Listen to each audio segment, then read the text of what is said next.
Eh bien, rebonjour, et je continue donc ma réflexion à partir de l'épisode 1/4. La crise est-elle consubstantielle de la démocratie? Dans l'émission de Géraldine Moulman sur France Culture avec philosophie. Donc, je reprends l'écoute et je critique. C'est sur la crise, c'est sur euh, le fait que les démocraties engendreraient naturellement de la crise, engendreraient naturellement un combat. Je ne l'ai pas entendu, j'ai écouté qu'une toute petite partie qui a duré le temps d'une douche. Et maintenant, les douches sont très réduites. Donc voilà, vous pouvez imaginer que je n'ai pas écouté beaucoup de, de cet épisode-là, mais Et c'est donc, intéressant. il y a ce côté effectivement Voilà. de l'indécision, tout peut basculer d'une seconde à l'autre. Dans le peuple, parce que le Et peuple je pense que serait ça rejoint effectivement ce qui s'est dit, hein. versatile. Alors, ça Voilà voudrait comment les dire dans Grecs ce cas pensaient qu'une démocratie méritant son nom exige d'avoir des institutions tolérant le conflit en leur propre sein. Et donc à Athènes, le fait que bon, il y avait une assemblée qui préparait les lois, la boulait, mais enfin c'était les citoyens qui devaient les voter avec C'est un ça. quorum de 6000 personnes sur la PNIX, donc ça, avec tout ce que ça pouvait avoir de houleux. Est-ce que Jérôme Couillereau, ça signifie que peut-être nous avons insuffisamment réfléchi à l'importance du conflit au sein des institutions démocratiques, y compris modernes? Oui et non.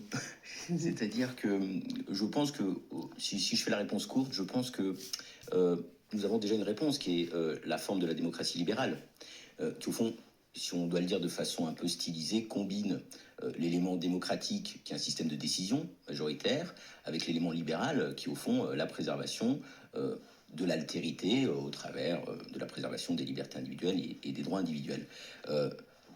En même temps, on peut également répondre oui, on y a... Alors voilà, donc par exemple, c'est clair que la crise, elle est, la crise, ou disons que les combats, l'influence entre les groupes dans un système démocratique, c'est très important qu'il y ait de la controverse, de la critique, euh, voilà, tout ce qu'on ressent dans cette démocratie. Simplement, il faut que les démocraties s'adaptent aux nouvelles, à, au- à son évolution. Qu'est-ce qui fait que là, nous basculons vers les extrêmes? Qu'est-ce qui fait que la tension arrive?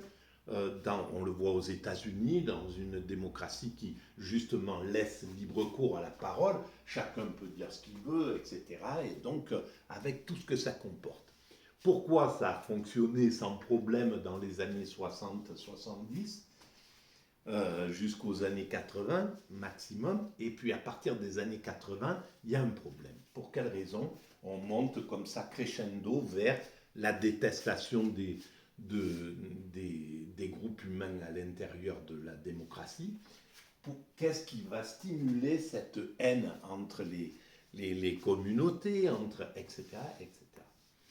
Eh bien, il y a des choses qui ne peuvent plus fonctionner dans un système démocratique avec les nouvelles technologies, les nouveaux systèmes.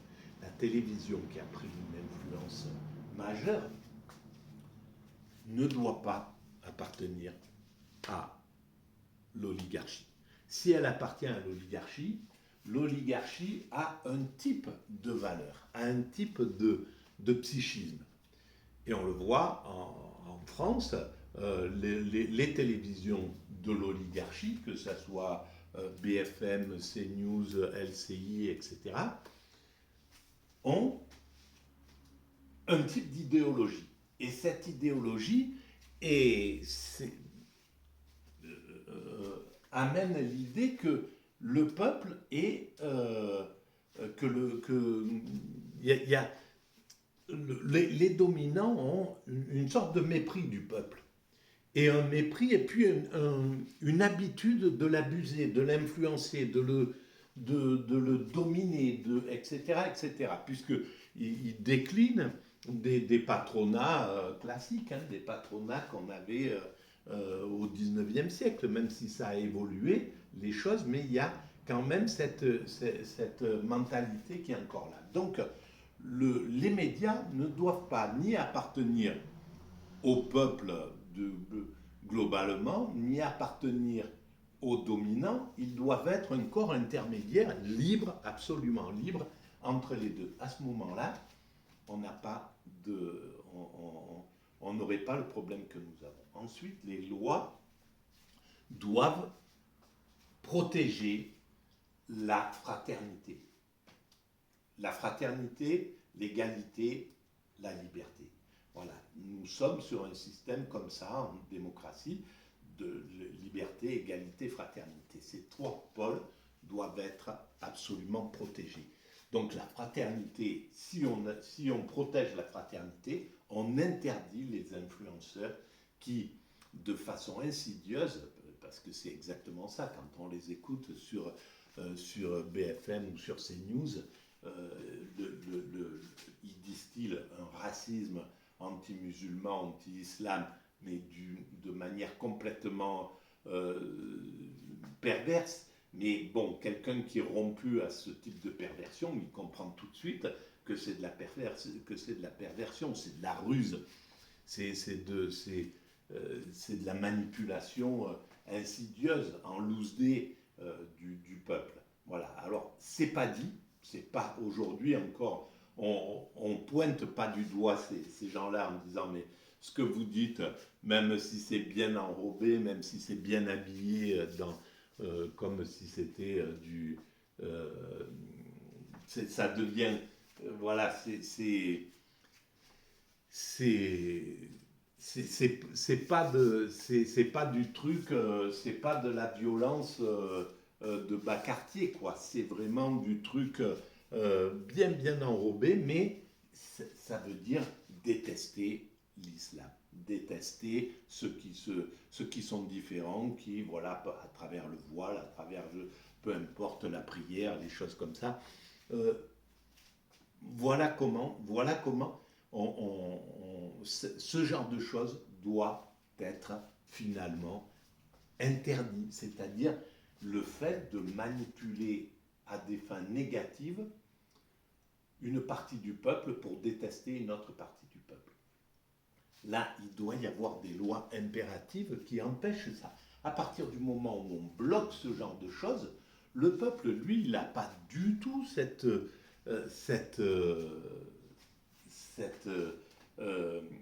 nature. Dans sa nature, il y a la fraternité. Il suffit de faire le marché n'importe où. Les gens qui font le marché, il y a toutes les communautés. Il y a des blancs, des noirs, des jaunes, des rouges, de toutes les couleurs. Il y a toutes les couleurs de l'humanité qui sont là, qui travaillent ensemble, qui se respectent. Et puis les gens qui achètent et qui ont pas d'a priori sur ces choses-là. Il suffit de faire les vides-greniers pour voir que les gens n'ont pas d'a priori et cherchent à se connaître, à se comprendre, à se parler. Globalement, c'est comme ça. Donc, les influenceurs, c'est eux qui changent la mentalité d'une nation, d'un pays, etc. Et là, c'est ce qu'on voit depuis ce temps. On a laissé libre cours à la parole depuis le néolibéralisme, et donc depuis que les médias ont été achetés par l'oligarchie, par les riches en somme. Voilà. À partir du moment où les médias sont passés dans l'escarcelle du groupe dominant, ils ont changé la donne, donc ils ont sorti la fraternité de cette valeur. Ils ont sorti l'égalité de cette valeur. Et pourquoi ? Alors ils peuvent en parler de l'égalité, mais en fait, ils construisent un monde de plus en plus inégalitaire. Les écarts entre riches et pauvres n'a pas cessé d'augmenter entre les années depuis le néolibéralisme, quoi. Ces écarts ont explosé, donc c'est bien le système qui influence, c'est-à-dire le système de ceux qui ont les médias, qui détiennent les médias, et donc qui peuvent influencer le peuple, qui ont fait admettre que l'inégalité progressive, qui s'est creusée de plus en plus comme ça, était normale. C'est parce qu'ils détenaient les médias que les journalistes n'ont pas fait leur boulot. Les journalistes auraient dû dire dès le début, à partir du moment où les écarts entre riches et pauvres s'écartaient, alors que depuis la nuit des temps, la logique veut que ces écarts se réduisent. C'est ça qui fait que on vit dans une vie à peu près harmonieuse. De décennie en décennie, ces écarts se réduisent, les chances entre les enfants des riches et des pauvres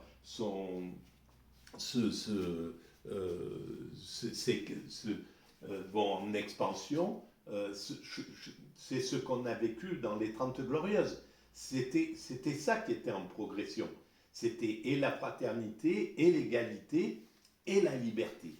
Eh bien, tant qu'on n'aura pas... Et la liberté n'est pas... c'est encore la liberté de l'oligarchie qui est donnée. C'est-à-dire, il y a toutes les libertés pour les dominants, et puis le coup de bâton, la matraque, la maltraitance pour le peuple qui ne peut même pas s'exprimer, qui n'a même plus les moyens de pouvoir exprimer le fait qu'ils ressentent que l'égalité s'est cassée, la fraternité s'est cassée. Donc, c'est bien à ce niveau-là que ça doit être travaillé. Voilà. Évidemment pensé, puisque précisément, l'une des difficultés au XXe siècle, on l'a vu, c'est que les formes démocratiques, telles qu'elles se sont déployées, ont pu aboutir au phénomène totalitaire. Et ça, c'est un élément important chez Lefort, puisque précisément, il considère que la démocratie, qui est d'abord Lefort fait une anthropologie de la démocratie. Enfin, c'est d'abord un statut anthropologique, c'est-à-dire que il est réaliste à partir d'une anthropologie agonistique qui l'organise. Hein. Parce que ce n'est pas une théorie institutionnelle, ce n'est pas une théorie non plus politique. Ni d'abord sociale. Il ne fait pas l'égalité des conditions comme Tocqueville. Ce n'est pas d'abord une théorie sociale, c'est une théorie anthropologique, et c'est le point fondamental. Et effectivement, il est l'un des penseurs sans doute les plus importants à avoir mis l'accent là-dessus. Pourquoi ? Parce que précisément, ça peut avoir des répercussions, pour le coup, institutionnelles, si on ne respecte pas la vérité démocratique, c'est-à-dire la vérité de l'homme comme animal démocratique, hein, pourrait-on dire, pour faire une paraphrase. Si on ne respecte pas cette vérité démocratique, on peut aboutir très rapidement au totalitarisme, comme précisément... Le cauchemar absolu. Le cauchemar absolu, mais surtout, pardon Géraldine Mühlmann, je termine juste sur ce point, c'est précisément le totalitarisme se propose toujours comme une solution à l'incertitude démocratique et à la fragilité de l'intersubjectivité. Il faut juste faire attention de ne pas accuser les gens qui ont peur de la crise et peur du conflit tout de suite d'avoir une tentation totalitaire. Il faut quand même voilà, c'est bien calmer. sûr. Mais le point qui parce que c'est pas le peuple qui a la tentation totalitaire, c'est le fait que ces trois piliers, l'égalité, la fraternité et la liberté, ne sont pas respectés, et ils ne sont pas respectés simplement parce que le corps intermédiaire, les médias qui sont là pour protéger le peuple des dominants et les dominants du peuple, en fait, pour amener la justice entre ces deux corps, les médias sont passés du côté de l'oligarchie. Une partie des médias, la plus grande partie des médias, sont passés du côté de l'oligarchie, ont été privatisés. Et à partir de là, influencés par les oligarques qui les détiennent, la fraternité a été maltraitée. Donc on le voit, hein, ces émissions sont les influenceurs du racisme anti-musulman, etc., anti-immigration, tous ces influenceurs ont le vent en poupe, et donc peuvent dire vraiment ce qu'ils veulent, faire ce qu'ils veulent dans ce monde-là. L'égalité elle ne fonctionne plus. L'ascenseur social a été détruit, et c'est pas pour rien que ça a été détruit. Ça a été détruit par le fait que, à partir des années 80, le système a donné les clés de ces corps intermédiaires à l'oligarchie. Et en plus, a réussi, ce pouvoir-là a réussi à étouffer, la combativité des syndicats, des autres corps intermédiaires, des syndicats et des partis d'opposition. C'est maintenant qu'ils commencent, depuis quelque temps, à se remettre en route. Voilà. Mais si on respecte ces trois piliers, liberté, égalité, fraternité, si ces trois piliers sont respectés pour le peuple, le peuple ne va jamais faire appel aux extrêmes. S'il fait appel aux extrêmes, c'est parce qu'il n'a plus le choix. C'est tout. C'est juste, c'est donc pas le peuple en lui-même qui serait ce démon. Au contraire, le peuple, sa base, elle est fraternelle, égalitariste et avec le désir de liberté. Voilà, c'est ces trois forces qui sont là et qui sont pour le peuple. Intéresse ce matin, c'est Nicolas Poirier. Est-ce que la peur de la crise, bon, on l'a entendu, on a ouvert l'émission sur un propos d'un député, mais elle est partagée par plein de philosophes, elle est partagée par plein de commentateurs politiques, elle est partagée par énormément d'acteurs politiques aujourd'hui. Est-ce que le fort, Nicole Laureau, Machiavel nous disent: mais arrêtez d'avoir peur de la crise. La démocratie, c'est la crise. C'est l'accueil constant de la crise. Oui, tout à fait. Il y a une, comment dire... Sauf que c'est la crise, mais la crise respectueuse. Encore une fois, c'est valable si l'État bloque la liberté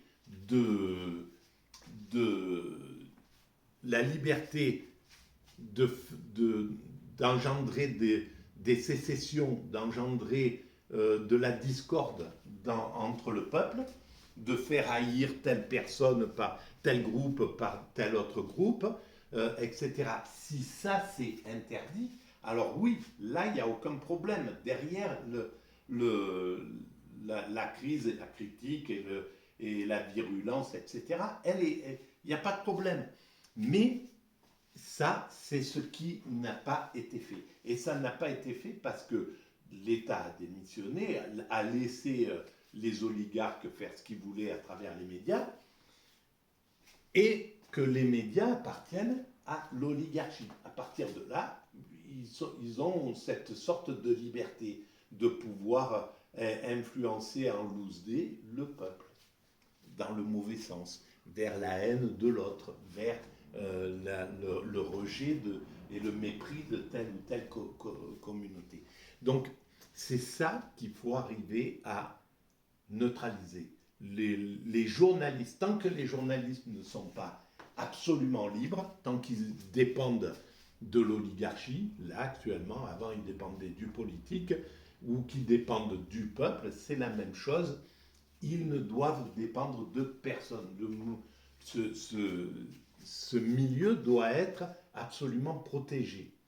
Et si on parvient à cette chose-là, et en posant des lois, il est interdit de stimuler le mépris d'autrui, et que ça soit valable comme on l'a fait pour l'antisémitisme, maintenant pour les homosexuels, pour les handicapés, etc., qu'on fasse la même chose pour les étrangers, pour les musulmans, etc., qui viennent, qu'on n'ait pas le droit de les faire haïr d'une manière ou d'une autre, parce que on voit bien que on est vulnérable dans la mesure où on laisse passer des choses. Par exemple, avec l'antisémitisme, le fait d'avoir laissé circuler l'antisionisme, qui en douce l'antisémitisme à revers, en somme, de façon insidieuse, heureusement, la plupart, il y a eu un tollé, il y a eu quand même le système qui s'est révolté, qui a dit non, non, mais là, c'est de l'antisémitisme déguisé. Et ça doit être exactement la même chose avec l'islamophobie déguisée. Avec et c'est exactement ce qui se passe. Voilà. Et donc, ça, c'est ce qui doit arriver. Si on parvient à neutraliser cela, la fraternité va se remettre en route parce qu'elle est dans le cœur des êtres humains. Et à ce moment-là, la démocratie ne sera plus en danger d'aller vers, de conduire au totalitarisme. Il y a un fond que Lefort appelle sauvage dans les démocraties. C'est-à-dire un fond qui fait que le conflit atteste que la démocratie n'est pas domesticable. Voilà. Elle doit être cadrable par un système d'institutions. Par exemple, dans la République romaine, la fonction du tribunat est d'offrir un débouché au peuple, de ne pas être opprimé par les grands. Voilà. Et non pas, comme le penserait Castoriadis, d'offrir au peuple le pouvoir de gouverner par soi-même. Voilà, alors, ça va faire partie d'une autre vidéo, mais je vais arrêter là pour cette vidéo-là. Si vous pensez que ce travail mérite un peu de visibilité, vous pouvez mettre des pouces, vous abonner à la chaîne, mettre des commentaires, etc. Voilà. Alors je suis désolé, c'est des choses sur lesquelles je suis un peu révolté, je suis un peu... donc ça donne des façons de m'exprimer un peu violentes, je suis un peu agressive comme ça, exaltée on va dire, mais bon, voilà, c'est comme ça. Merci de votre écoute en tout cas, à bientôt.